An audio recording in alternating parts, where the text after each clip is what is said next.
Western and Southern Kentucky. This is WYMT Mountain News Weekend Edition.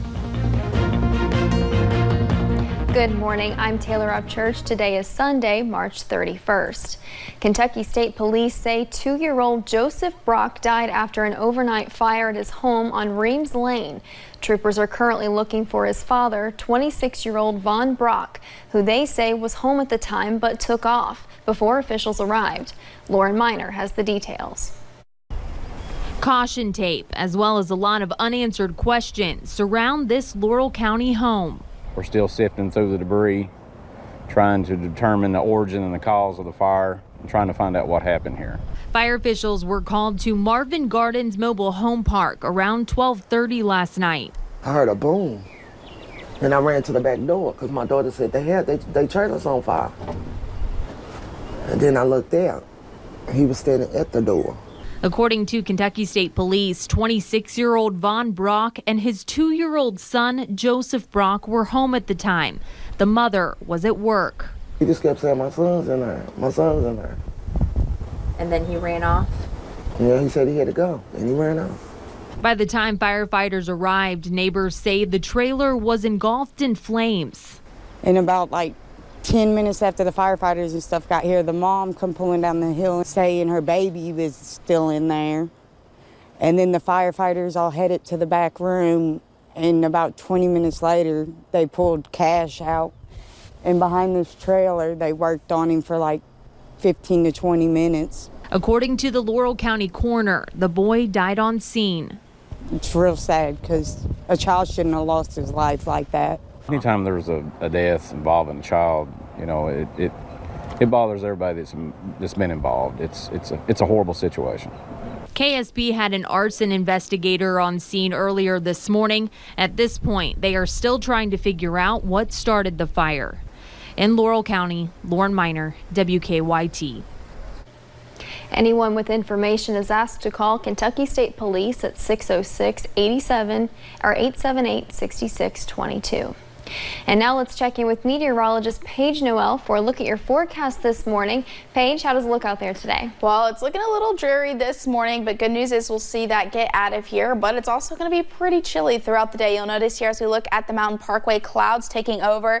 Pretty dry there as it's a little bit further to our west. So our western counties are getting a little bit drier with a few showers in some of our areas. You'll also notice those clouds clearing out to our west over into central Kentucky, and that'll continue throughout the day as well. But just some scattered showers, maybe a little bit of a wintry mix mixing in as well, especially those higher elevations, maybe even into Harlan, Letcher County, a little bit into Virginia as well. But those temperatures, they're pretty chilly. Those lower 30s out to our west, those mid to upper 30s for a good portion of eastern Kentucky. You're seeing those lower 30s even down into the Cumberland Valley, and we're a lot cooler than we were at this time yesterday. Over 20 degrees cooler, almost 30 degrees if you're looking out towards Lexington. Now we do have that freeze warning in effect for tonight with those overnight temperatures dropping in about the low to mid 20s, but sunshine returns today, sticks around for really next several days, which is some good news. And also I promise that we warm back up. We'll talk about wind coming up in just a little bit.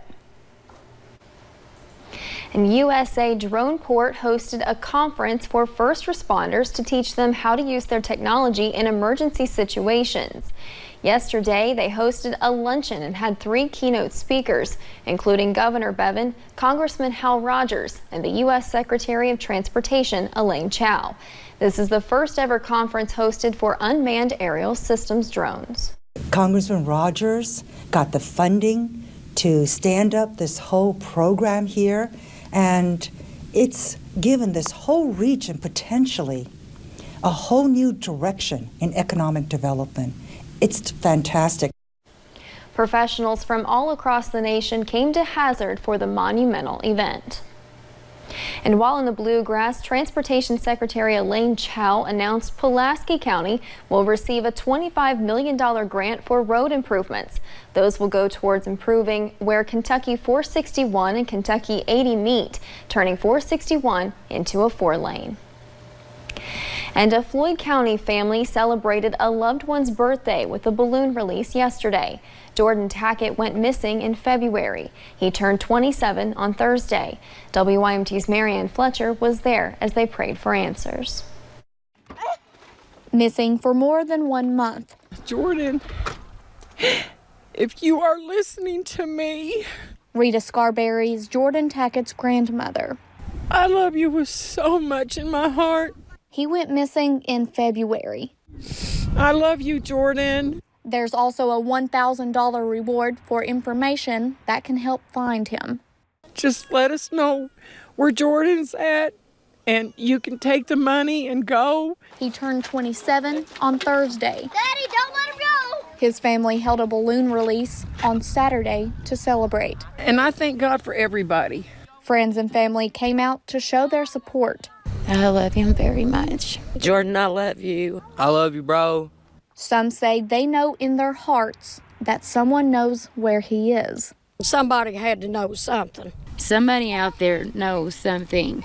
Jordan's Aunt Michelle Tackett says although she fears for his life, she still tries to be optimistic. I'm just still trying to hold on to some hope. Although with each passing day, their worries strengthen.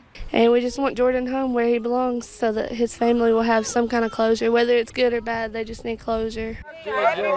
Praying for answers. In Floyd County, Marianne Fletcher, WYMT Mountain News. Jordan Tackett has dark brown hair, brown eyes, and is around 5'10". He was last seen in the Cow Creek community of Floyd County. If you have any information on where Tackett might be, you can call Kentucky State Police Post 9 and leave an anonymous tip at 606-433-7711. And a group of University of Kentucky students are on a hunger strike. They say it will not end until the school's administration creates a basic needs center to help low-income students. About 7 students plan on only drinking water. About 50 more plan on limiting their meals to 1 a day. School officials say they have a food pantry and offer a certain amount of free meals at the campus dining halls. And a deputy was treated for injuries to the hand after a London man fought with police while being arrested.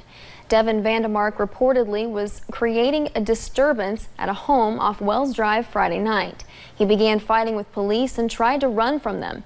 He was taken to the Laurel County Detention Center and was later charged with resisting arrest and assault, among other charges. The officer was sent to St. Joseph in London for treatment. And West Virginia was ranked 8th out of 10 states with the most dangerous roads by a new report. Kentucky came in 10th place. The report calculated the number of deaths related to cars. The report also factored in many different conditions such as speed limits, seatbelt usage, weather, and drunk driving rates. All of those factors can impact the likelihood of a death on the road. And there have been hundreds of active shooter situations across the U.S. in the past few years. And authorities say being prepared is critical to staying safe. That's what went on at U of L yesterday. And it was a valuable lesson for medical students. They cut, pulled, and wrapped at speeds and intensity they have never experienced. Those skills could potentially save lives in a dangerous situation. And the Ohio Senate unanimously passed a bill legalizing hemp and hemp-derived oil. The bill will allow for cultivation of hemp as long as it contains less than 0.3% of THC. Farmers and retailers say the bill could add new jobs in the state. Fiber from hemp can be used for clothes, makeup, and rope. The bill now goes to the House for consideration. And people have traveled across the state for an archery state championship in Floyd County. It's hosted by East Kentucky Archery at Jenny Wiley State Park. From deer to dinosaurs, shooters can test their shot at many different targets. Brothers Jackson and Braxton Pack competed yesterday. They say their dad got them into archery and it gets them out of the house. My dad bought us little diamond bows. We would go out in the yard and shoot a little bit, and then after a while we just started competition. Because it's a lot of fun and you outside not play video games. The competition continues this morning, beginning at 8 and lasting until 6 p.m. Coming up on Mountain News this morning, ever considered spring cleaning for your finances? Jill on Money brings you tips here in a few short minutes. Drier and cooler weather are in store for your Sunday. We'll break down that full forecast next.